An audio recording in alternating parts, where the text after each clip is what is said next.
going to hit you. Did you get that? Yeah. This is the third time we've done this, and I'm just going to say I've killed it every time. Crushing it.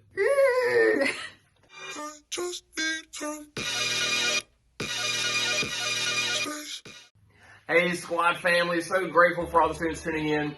Like we mentioned last night, or if you missed it, here's what we said to close out the service, is that our church is in 21 days of fasting and praying.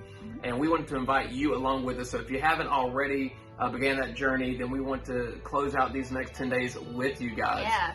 And so what fasting is it simply I'm making space in my schedule for time with God. And that is what I'm seeking after. I'm taking, if it's entertainment, I'm taking my music and what I usually listen to, my podcasts, my YouTube videos, and it's either going to be sermons, worship music. That's what I'm seeking first. I'm not spending my time scrolling for other things.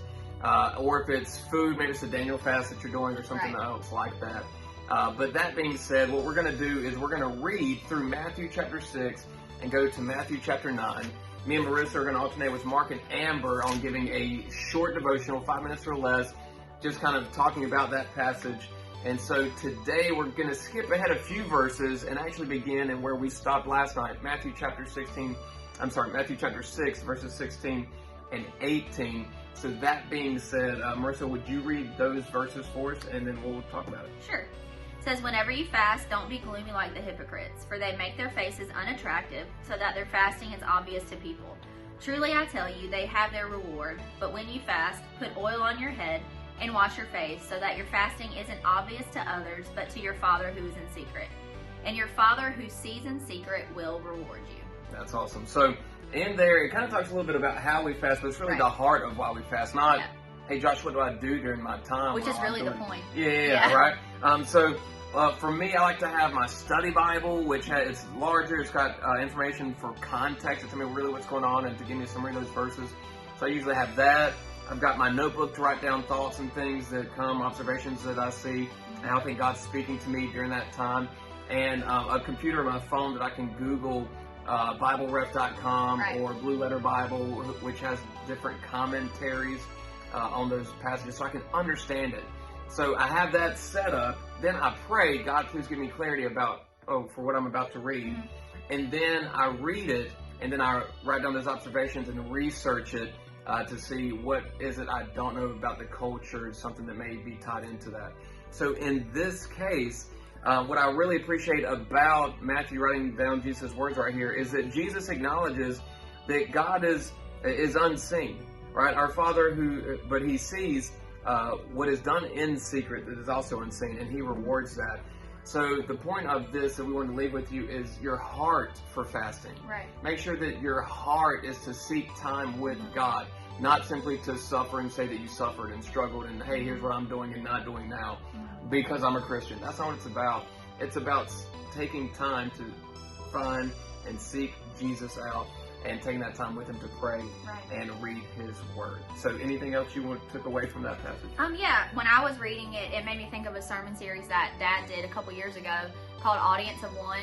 And he just really focused on if you are doing things here on earth for the applause and attention of other people, then that attention that you get from them, you've already received your reward. Right. So I think that when we fast, it's important to make sure our heart is in the right place and we're not just doing it so we can go around saying, I'm fasting, and just like gloat about it, but so that we can really and truly spend time with Jesus and get to know Him more. I find that during this time of the year, when we really focus in at the beginning of the year and we fast, I feel more connected with Jesus than ever, because I feel like my heart is really focused on Him. And if you're not spending time with Jesus and you're just getting rid of some food or you're stopping scrolling on social media, then you're really doing it for no reason. So just make sure that you replace what you're taking away, replace it with Jesus. I think that's really important.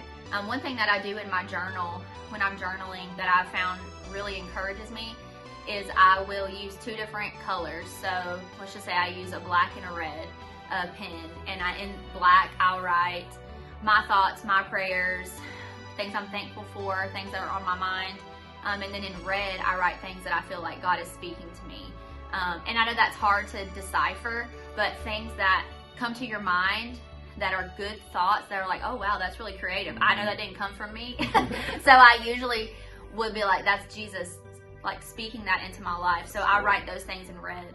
And there's some days when like everything is in black, and there's some days when there's more in red. And it's cool when the days that I feel discouraged and I don't feel like I can hear God, I can go back to those days and read the red, what I feel like He was speaking to me. It's very encouraging. Absolutely. So we hope that you'll join us along for the next 10 days in this journey. Go ahead and start reading Matthew chapter 6, because Mark and Amber tomorrow will pick up with verses 1 through 4. But that being said, we love you guys. Enjoy this time. Seek God, and have a great rest of your day. Love ya. I just need some space.